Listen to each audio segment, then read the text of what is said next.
In 1946, just 1 year after World War II ended, the United States Navy decided to launch the largest Antarctic expedition that the United States or the world had ever seen. We're talking 13 ships, over 30 aircraft, and 4,700 men, all headed to the bottom of the world. It was called Operation Highjump, and officially it was a military training exercise. However, not everybody seems to believe that, because when that expedition ended, it left behind more questions than answers. A downed aircraft, 3 dead men, and sudden silence from the press, and a whole flood of rumors. Some say they were chasing Nazi remnants. Others claim that they encountered something that wasn't human at all. And one man in particular, a highly decorated admiral, apparently saw something that he could never speak about again. Welcome aboard the Noetic Archive. This is Operation Highjump.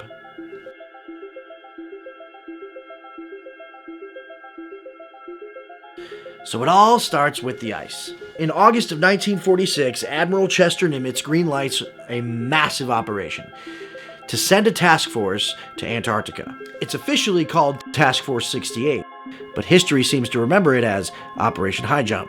Now, Operation Highjump had 4 main objectives: to build a research base called Little America 4, 2, train in cold weather combat operations, 3, test experimental gear, and 4, map the ice from the air.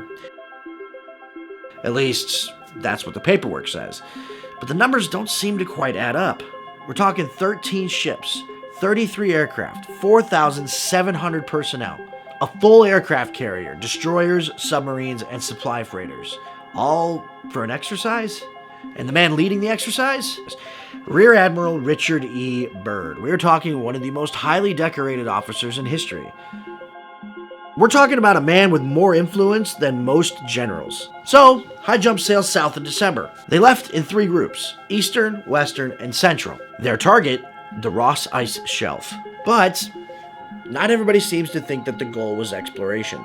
Let's talk about why. See, just a few years earlier, right before the war, 1938, Nazi Germany sends down an Antarctic expedition of their own, the 1938 New Schwabenland mission. They dropped metal flags across a territory and mapped a region they claimed as their own. According to later rumors, they didn't just map it, they apparently built underneath it.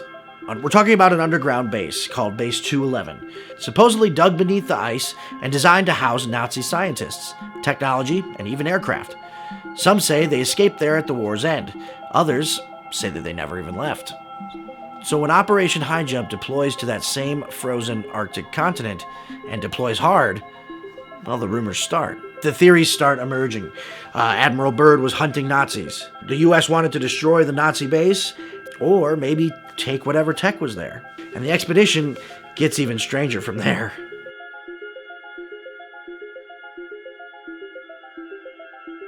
December 30th, 1946, something goes terribly wrong. A PBM Mariner aircraft, codenamed George 1, crashes in a blizzard. 3 men die, others survive but are severely injured. The cause? Officially, it's labeled as mechanical failure and whiteout conditions. But unofficially, that's where the mystery starts. Documents show conflicting reports on the covering. Some survivors claim that the crash didn't match what the Navy put out in their report. Some reports say that they saw something out on the ice right before their engines failed. But that's not the only anomaly. You see, during the mission, multiple aircraft get damaged. Some have to abort their flights for unexplained circumstances. Supply routes get cut off. Storms surge without warning. Then, in February 1947, Admiral Byrd is suddenly flown to Chile for an urgent press interview. During this press interview, he gives an odd warning. In the event of another war, the United States could be attacked by aircraft flying over one or both poles. That quote explodes later, not just because of what it said, but because of what people thought that he meant.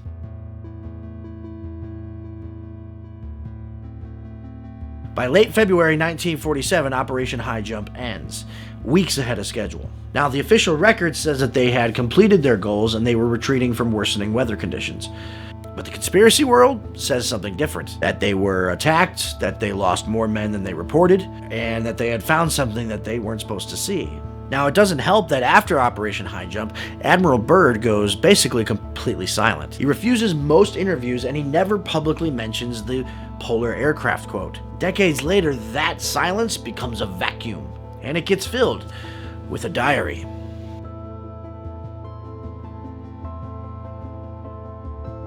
In the early 1990s, a strange document begins circulating. It claims to be Admiral Byrd's secret diary, hidden from public release.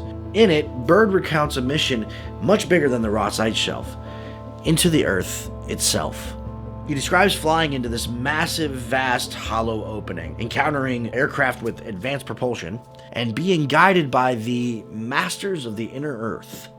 The Hollow Earth theory, once a 19th century novelty, suddenly finds its modern messiah in Admiral Byrd.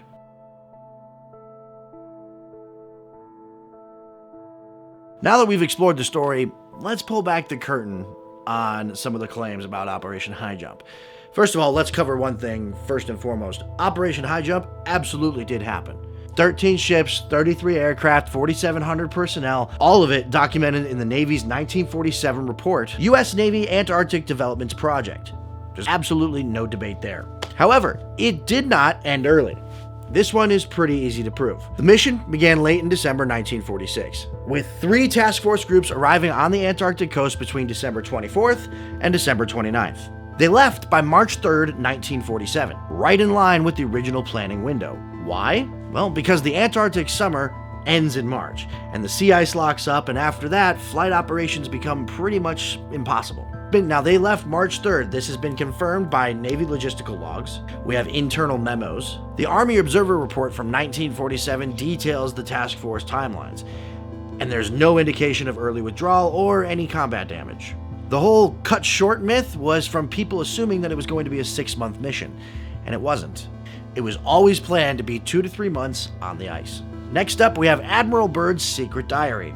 So the so-called secret diary of Admiral Byrd first surfaced in the 1990s. Not from the Navy, not from Admiral Byrd's family, but through a New Age publisher named Raymond Bernard, who had previously published books on the Hollow Earth theory and Atlantis survival myths. Red flag number 1 is that the diary isn't even in Admiral Byrd's handwriting. It's typed.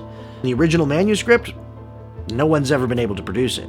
Red flag number 2, it indicates fantastical descriptions of glowing cities, alien beings, and telepathic messages, none of which appear in any of Byrd's real expedition logs, which are public record.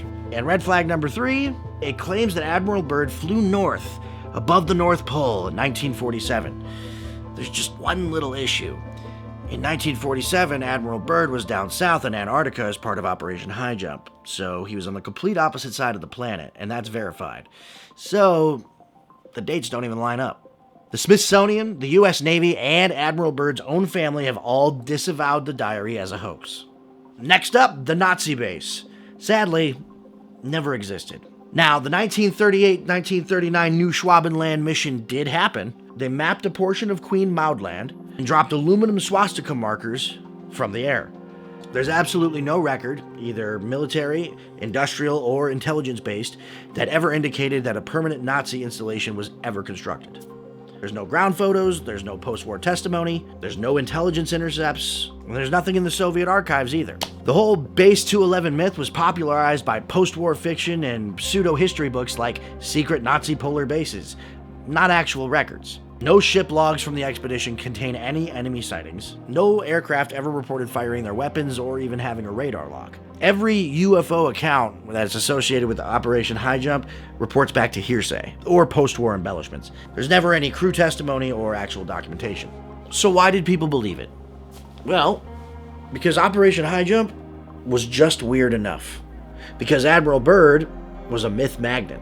Because the Cold War made every silence feel suspicious. And, well, because the ice hides its dead and its stories better than almost any place on Earth.